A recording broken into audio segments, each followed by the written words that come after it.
Hi, everybody, and welcome to this episode 9 of SHOEphoria, the podcast where footwear myths are made and broken.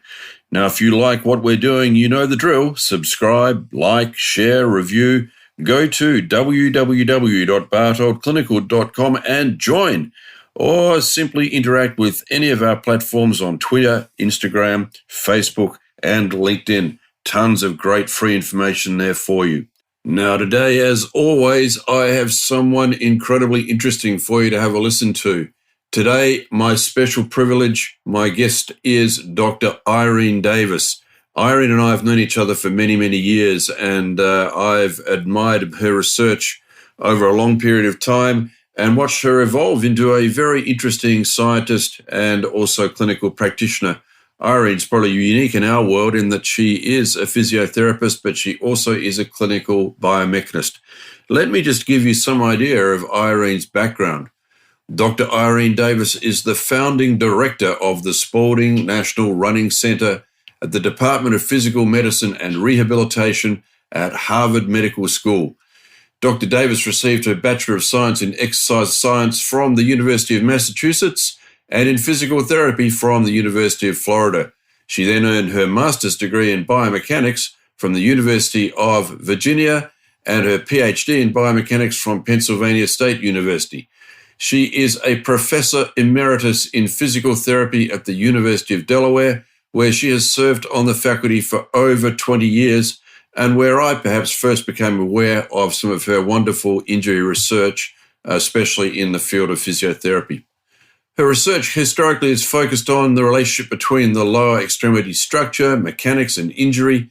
It also extends to the development of interventions to alter faulty mechanics through gait retraining. She's been studying the use of wearable sensors in both the evaluation and treatment of injured runners. Her interests also include the effect of minimalist footwear on mechanics and injury. And Irene, for some years now, has, I guess it's fair to say, been swimming against the current. She is an advocate for more natural running styles, especially in relation to minimalist footwear and barefoot running. One of the reasons I was so keen to have Irene on SHOEphoria is this very reason, that she is a voice of dissent and therefore of great interest to everybody. And I'm sure you'll find this podcast extremely interesting and very, very thought-provoking. Dr. Davis has received funding from the Department of Defense, National Institutes of Health to support her research.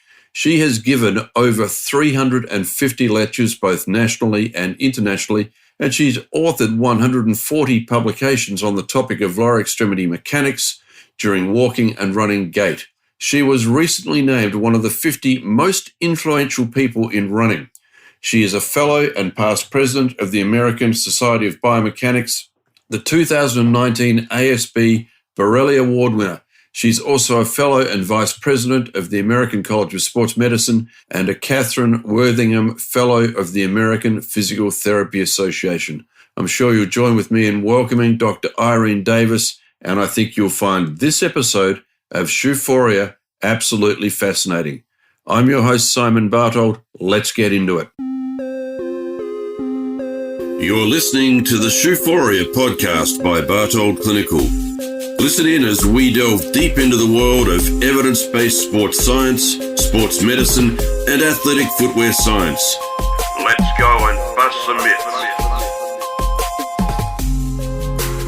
Okay, so welcome everybody to this episode of SHOEphoria, the place where myths are made and busted. And I'm absolutely delighted to have with me today someone who has really, I suppose, forged an incredible career across two professions and is really very well known in both professions and has been an incredible contributor at a level of both clinical and scientific knowledge. I have with me Irene Davis, who is Professor of Physical Medicine and Rehab at Harvard Medical School. Irene, welcome to the show, and thank you very much for joining us today. I know you're busy. You've just told me you're locked up on Cape Cod, so that doesn't sound too bad, but thank you so much for joining us. Thanks, Simon. It's great to sit here and have a chat with you. Terrific. When I was doing a bit of research for the podcast, I read a comment from you that I think probably encapsulates you, and somebody asked you what your philosophy was, and I'm paraphrasing here a bit, but you basically said, look, I think that the essence of a good scientist is to have an open mind and to be aware of the trends that are going on today and how they might change in the future. I thought that was a terrific quote from you, and it kind of encapsulates what I know of you, because you have certainly moved in different directions historically. And I wonder if you could just give us a little bit of insight into your thought processes on all that. It's interesting. I think that quote came from a discussion about how we need to evolve in our thinking. And clearly, when I started out in biomechanics, I really believed that some feet really were not able to tolerate the loads of running. And in those feet, we needed to give them extra support. And so a lot of my research started out looking at the effect of orthotics and inverted orthotics, excessive orthotics. And I was at the University of Delaware at the time and was the person teaching orthotics. I was the go-to person in the clinic. Anyone needed orthotics, I made the orthotics. So I started out, I really believed that there were some feet that really needed support, that could not tolerate the loads of running in particular, which are greater than that of walking, and that they also needed to have footwear that sort of matched the type of foot that they had. So someone had a high arched, rigid foot, they needed a shoe that gave them more cushioning. And if someone had a low, flexible foot, they needed something that gave them more support and more control. And I kind of followed that for the first few years of my career in academia. And then some papers started coming out. The first one was a Joe Napick paper that was looking at prescribing footwear in that way, and found that regardless of how you prescribe the footwear, people did just as well whether the footwear was matched to their arch type in the way I just described, or if they just had a neutral shoe. And he did 3 different studies in different branches of the military, and he put them together in one large meta-analysis. So that's what really kind of got me started to think about how footwear may or may not be helping the foot. At the same time, I had started my career looking at impacts and injuries, and noted that people who were forefoot strikers had less impacts than people who were rearfoot strikers. And actually, at the beginning, thought that the forefoot strikers were the unicorns. They were the ones that were out in the 5% tails of a distribution, and really they were the abnormal runners, and the normal runners were the rearfoot strikers. But it was interesting that they didn't have impacts. And I also started to talk to Jeff Pichata, who at the time was at Nike and was starting to look at barefoot running and trying to develop a shoe that mimicked barefoot running.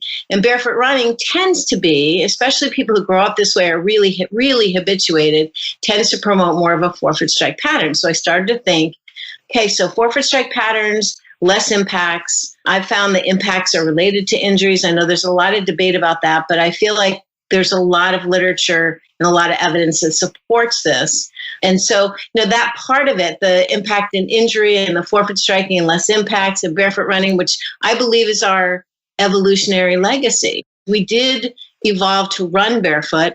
I think barefoot is our most natural form of locomotion, and barefoot allows the foot to move, to spread, to cushion in a way that is optimized really for running. And there was a very nice paper by Bramble and Lieberman looking at how the body was optimized for running. Not necessarily that running was the only thing that optimized the body. Obviously, evolution was based on procreation, but that we needed to run to be able to get meat. And so we needed to have those kind of changes that optimized our bodies for running. So all of that was kind of coming together at the same time. I called it a perfect storm. And I started to really rethink, should we be putting these foot braces in people's shoes for life? And as a therapist, my approach, and I actually started out, believe it or not, in spinal cord rehab, but my approach was always give the patient the least amount of equipment that they need so that they maximize what their body can do. And I did that with regards to the amount of bracing I put in somebody. If I could go with a short leg brace versus a long leg brace, I would do that, would apply that in terms of wheelchairs, give them a lower back so they had to work their balance. So my thinking was always in that direction and not in the direction of let's accommodate this disability. And so I started thinking about the foot in the same way. And that's really what got me thinking that really we shouldn't be putting this permanent brace. And I've used this analogy a lot. It's like having a neck brace on for life. And rather than prescribe foot orthotics for every foot that is having a problem, and not only in one shoe, but in every shoe they have, I'd probably make 2 or 3 pair. Why not brace the foot in the way that we brace any other part of the body temporarily until it heals, and then strengthen it, develop the motor control, which is also necessary, so that that structure can support itself. So that's kind of how I made those kind of moves. Okay. So you've pretty much made a statement there that's enough for a podcast that's going to run for about 10 hours, I think. We've run through persistence running, barefoot, impact, napping studies. We've got a whole lot of material there. But look, for some of the listeners, I just want to also make sure that you understand that Irene has a dual background. So she started off, her original qualification was in physiotherapy. So that's the reference to spinal care, and now works in academia more in biomechanics. And I know you refer to yourself, Irene, as a clinical biomechanist, but a lot of what you've just said there, I think, will resonate with people. So I remember very well when I first met you was in Melbourne many years ago, and you were actually lecturing on motion control shoes and orthotics, I think. And it's quite interesting because at that time, I was actually very anti the concept of motion control, and I still am very anti that concept. And I thought that orthoses were being overprescribed. And then I think maybe 3 or 4 years later, you came back and you were talking about barefoot running. And I remember saying to you, holy cow, Irene, you've gone from motion control to barefoot running. What's going on? And I'm pretty sure you said to me, well, a girl can change her mind, which is perfectly okay. Because when you change your mind, I think you do it based on critical thinking, which is good. But I want to drill down on a few things here. And you've been exposed to some pretty interesting things here, because you've talked about the natural way of running just a moment ago, and you've talked about running barefoot, and you referenced Jeff Beshada and the project that eventually became the Nike Free Shoe. But you've worked with some interesting people. So you did work up in the University of Calgary, and I'm sure up there you would have come into contact with Benno Nig, who is a fairly traditional, he's not a traditional thinker, but he's a fairly traditional footwear biomechanist. And of course, you worked with Joe Hamill at the University of Massachusetts. So these are two fairly important figures in the world of biomechanics. Did you clash with them? Did you have opposing views, or what was the synergy like with these sort of iconic researchers in the world of footwear biomechanics? And they are iconic. I have to say, I really haven't worked with Benno much. I wasn't up at the University of Calgary, although he and I have been on panels together, and I don't think we've ever actually formally debated, although I think it's clear we're kind of on opposite sides of the question.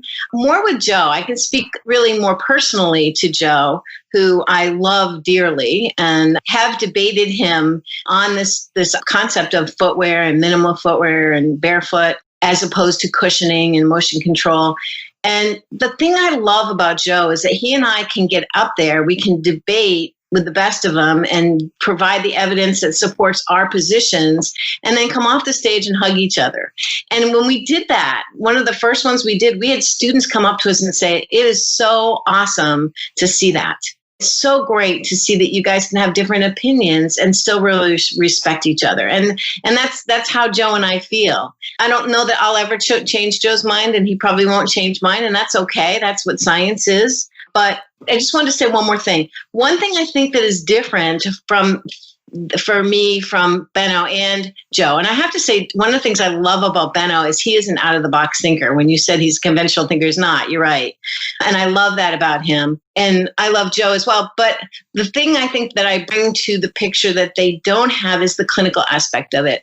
And I know what I see in the clinic, and clearly it anecdotal experience is not evidence. I totally understand it. But I have to tell you, the anecdotes are often what are the seedlings of research, because you see these things over and over again, and then you start to say, I'm seeing a pattern here, and it may not even make sense from a scientific standpoint, but I'm going to study it and I'm going to test it. And so that's, I think, the aspect that makes me different than both Joe or Benno. Yeah, look, I think that's a really important point. And in our race to have this evidence base for everything we do, we kind of do overlook clinical acumen. My background's also in clinical sports medicine, although I've moved more into footwear biomechanics as well. But I do think that's an important arrow in your quiver, Irene, and I think it does give you a particular insight. But I want to ask you a little bit about your comment of impact. And of course, this is very controversial because It's almost as if the argument is polarized and you either believe that impact is important or you don't believe impact is important. And I guess I'd cede the question to you with the thought, well, think impact, we must recognize it, we must look at it. But we've seen some quite interesting work from guys like Chris Napier recently on peak braking force, or peak braking moment, whatever you want to call it. And I think it seems to me that in footwear, or lack of footwear, we have become a little bit over-focused on FZ1, or this first impact peak of the force time curve for the vertical ground reaction force. Would you like to comment on that and just give me your thoughts on that? Yeah, the very first study that I undertook was with Joe Hamel. This is why this is kind of interesting, in which it was based on some of the readings that I had done from Radin back in the 1990s, early 90s, where he had done the work looking at impacting tibias, rabbit tibias, right? And found that when you impact them, providing these subacute, so one impact didn't cause a fracture, so subacute loads, but in an impactful way, that they developed stress fractures. And then there was another study in which they actually applied these cyclical loads to cartilage. And as long as it was cyclical, there was no damage. But the minute, very soon after, including impactful loads, impulsive loads, there was very rapid cartilage wear. So I truly believe we need some loading. There's no doubt about it. And we need some level of load rate. But if you think that, and again, this goes back to my belief that we were adapted primarily, not universally, but primarily when we're running to be on the ball of our foot, that is probably the kind of load rate that our body is able to tolerate really, really well, because load rates are significantly lower. They're usually in the order of magnitude of 50% lower. I think that impact is something that I think if we didn't have any impact at all, we probably wouldn't get injured. We'd probably lose bone and we get injured for a different reason. That's why I've had Paul DeVita say to me, Irene, we'll just go on the moon. You won't have any stress fractures or don't have any impacts. That's what got me started. And Joe and I looked at people who had a history of stress fractures, found that they had higher load rates. And so it really started me to look not only at bony injuries, but we found it in plantar fasciitis. We just have a paper that, I don't know if it's out yet, but it was accepted, in which we looked at a group of injured runners and healthy runners, and the injured runners as a group all had higher impact, higher load rates. And when you divided it and looked at we actually looked by injuries to find out which injuries were more related to these load rates. We just also submitted a paper on hamstring injuries and found that hamstring injuries, bony injuries like stress fractures, plantar fasciitis, and patellofemoral pain syndrome. And these are different subjects. I understand that people don't all have the same findings, but I think we also have to think about the fact that people sometimes make these measurements differently. Some of the papers that were early on, like Messier, some of them actually looked at load rate from foot strike to the impact peak, which then really doesn't just localize on the linear portion, and found no difference. I think that there are things like that. A couple of papers were sampled at lower sampling frequencies. So there may be other explanations for why we didn't find the same findings that we have, but we continue to find it. Yeah, one of the things that we worked on a lot when I was in France with Simon is we looked a lot at vibration. So we were quite interested in trying to understand how both the amplitude and frequency of input vibration might affect tissue, especially with regards to resonance, which a lot of what Benno was interested in. And I'm sure that he probably won't retire until he's cracked that nut, I don't think, because he's obsessed with it, which is a good thing. But we did find some pretty interesting stuff there. And I do wonder about this relationship between vertical ground reaction force and vibration. So they're quite different because they're measured differently with different equipment. But we did find some interesting stuff there, Irene, that relates to what you're talking about with bony injury. And again, most of the studies are animal studies. We don't have any clear or very good human studies, but we do understand that input vibration affects a lot of different tissues like nerve, muscle, bone, and tendon. And it's particularly interesting in relation to running and running shoes, because if you can understand the frequency of tissue vibration, then you can tune the shoe. You can shift the vibration of the midsole in either direction, so you may be protecting. I do digress here a little bit. What I want to talk about next is, I guess, what you and I have butted heads on over the years, and you with many other people, and that is the concept of, I understand entirely what you're saying, and I'm really interested in it. Let me ask you a direct question. Do you think that everybody should be forefoot striking, and do you think that everybody should be running barefoot? Is that what you propose? No, I don't think everyone should run barefoot. I think that if we all started out in minimal shoes, which are what footwear was probably back in the 60s, I think you'd have to admit that those shoes, I mean, I have pictures of shoes of Ron Hill, who won the Boston Marathon in 1970, and they were more minimal than the minimal shoes of today, that people would develop more resilient feet, arches, Achilles tendons. It would promote more of a forefoot strike pattern, which I think is part of our evolutionary legacy. And so it would probably, in my opinion, put people in a position which would reduce their injury risk. So if it was Irene's world, I would start everyone out in minimal shoes and keep them in minimal shoes. I'm talking about for injury. So if performance is another whole part of this equation, and one that we're not as interested in. It's clearly important, but we're interested in musculoskeletal health. I think that when you put somebody into a minimal shoe, it reduces the support to the arch. The muscles of the arch get bigger. We know that the Achilles tendon gets stronger. We know that that tends to promote more of a forefoot strike pattern. We know that it reduces the load to the patellofemoral joint, which is one of the most common injuries in runners. And it actually spans not only runners, but in walking. We published a paper recently that showed that people's muscles in their arches get stronger just from walking in minimal shoes. Can I interrupt for a sec there? So Yeah. when you say that the Achilles tendon gets stronger and the muscles in the foot get stronger, I've read about changes in cross-sectional area. But do we actually know they get stronger? And how do we know that? Stiffer. Let me say stiffer, because Okay. those are the measures that have been done. I can't remember if cross-sectional area increased, but Histon, I think, is the person that did that study and found that the stiffness increases, and a stiffer tendon is a healthier tendon. And I think it's really interesting that one study reported 50% of male runners will sustain Achilles tendinopathy some point during their lifetime. Of those 50% of male runners, probably 90% of them, at least, based on the statistics, are rear foot strikers. I wonder if people were forefoot strikers, would we have those same kind of statistics?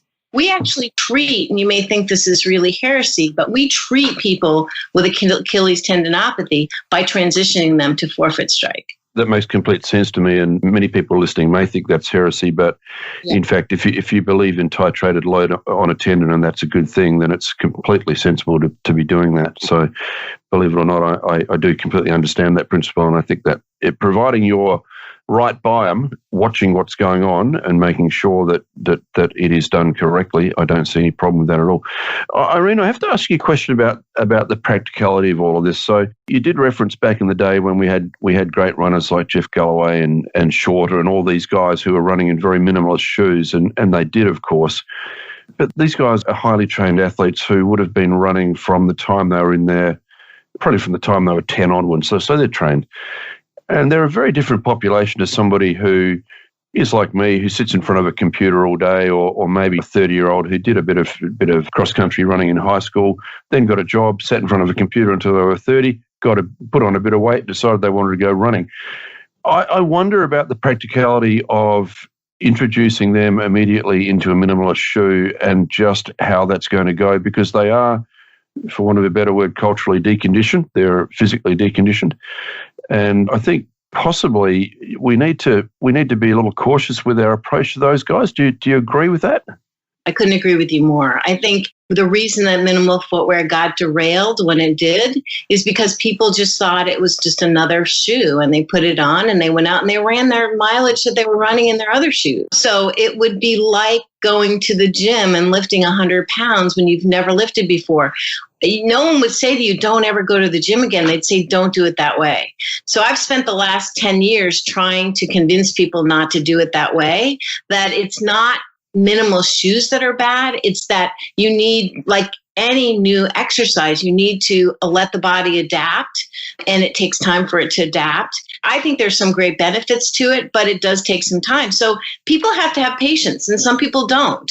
People who don't have the patience, then they continue in a shoe that cushions and supports the foot, sure.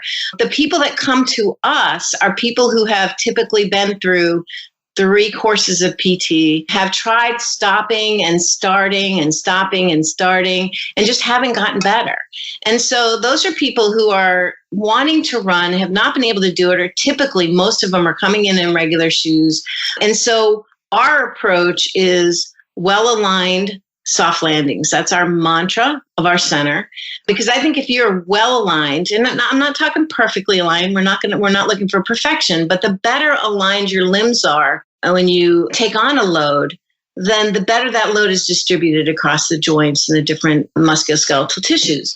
And so our approach is to help people be more aligned and to land softer.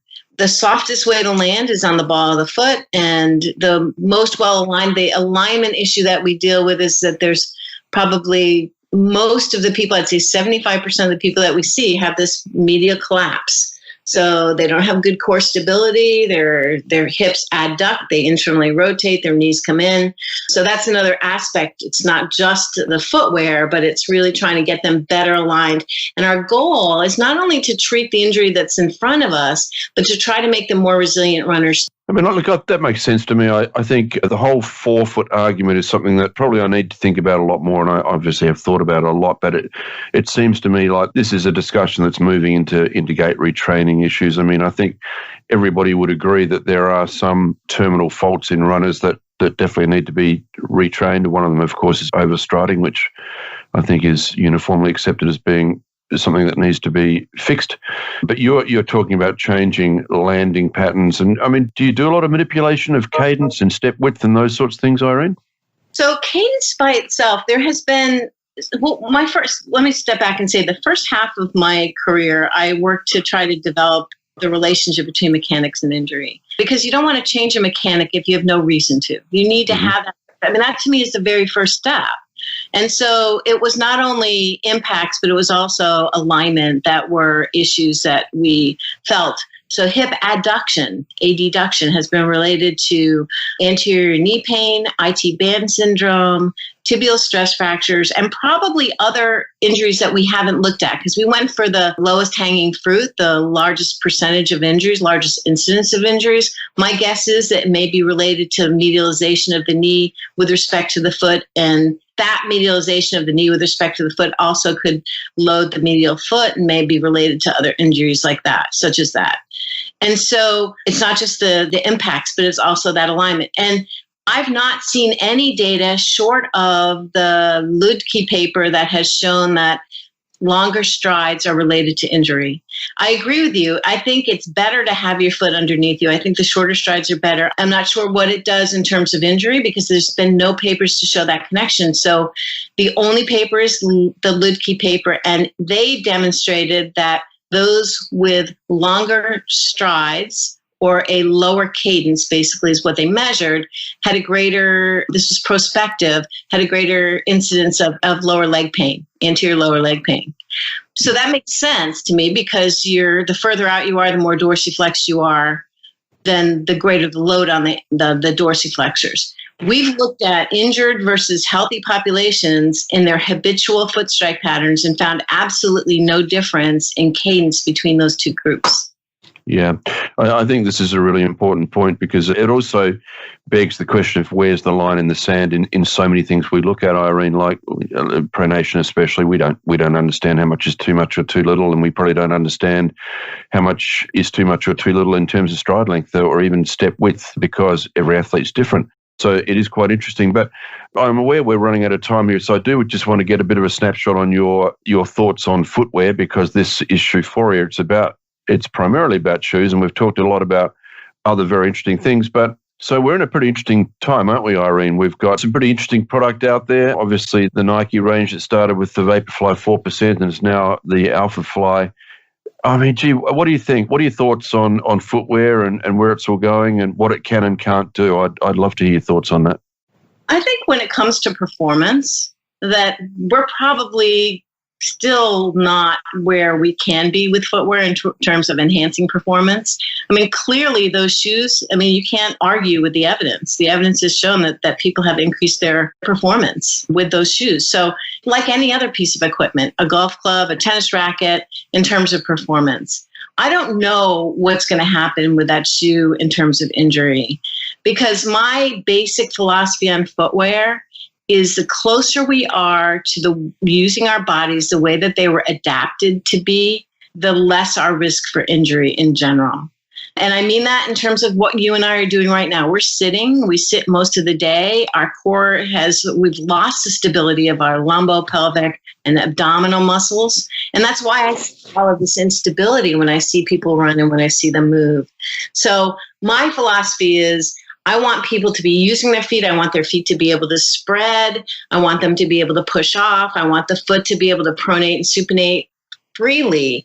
And the best way to do that is in a shoe that protects the bottom of the foot, clearly, but requires the foot to function in the way that it would without a shoe.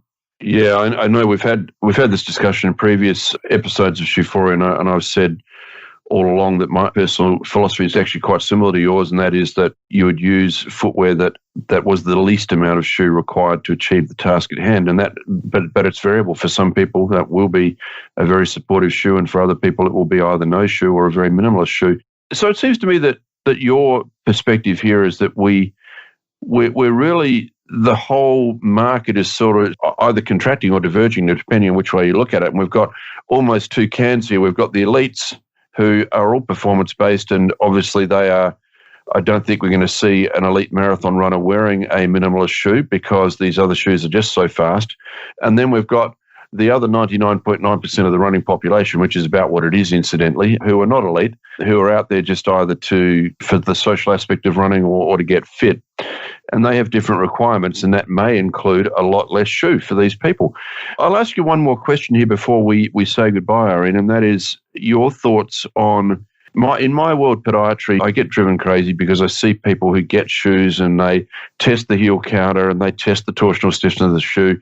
And if it moves even a little bit, they say, oh, it's no good. It doesn't offer enough support. And to me, that's really anathema. I mean, I personally believe that you can achieve a lot with geometry and flexibility, and obviously it affects proprioception and therefore performance. So I think that footwear should become more flexible and should become more interactive rather than focusing on control, which is what has happened historically.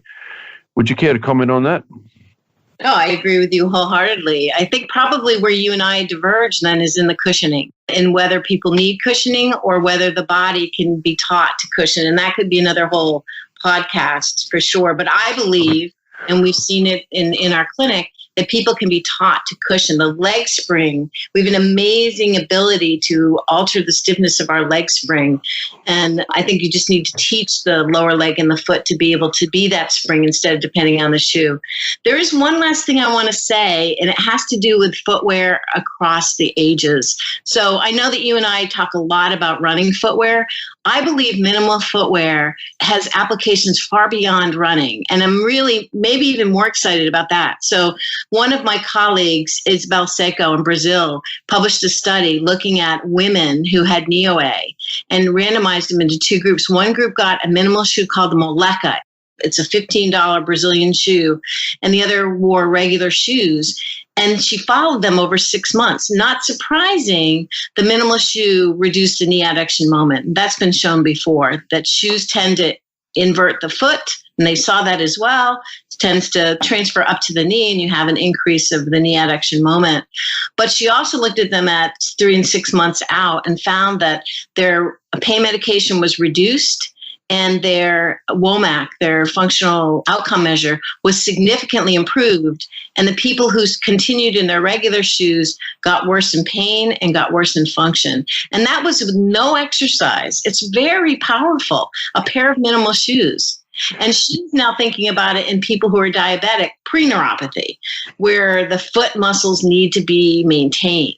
So I think this minimal footwear, I want to see it grow, not shrink.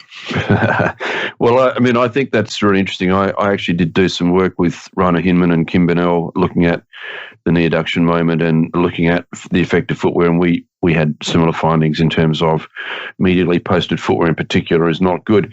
The other area that I think this has particular applications, Irene, is in falls.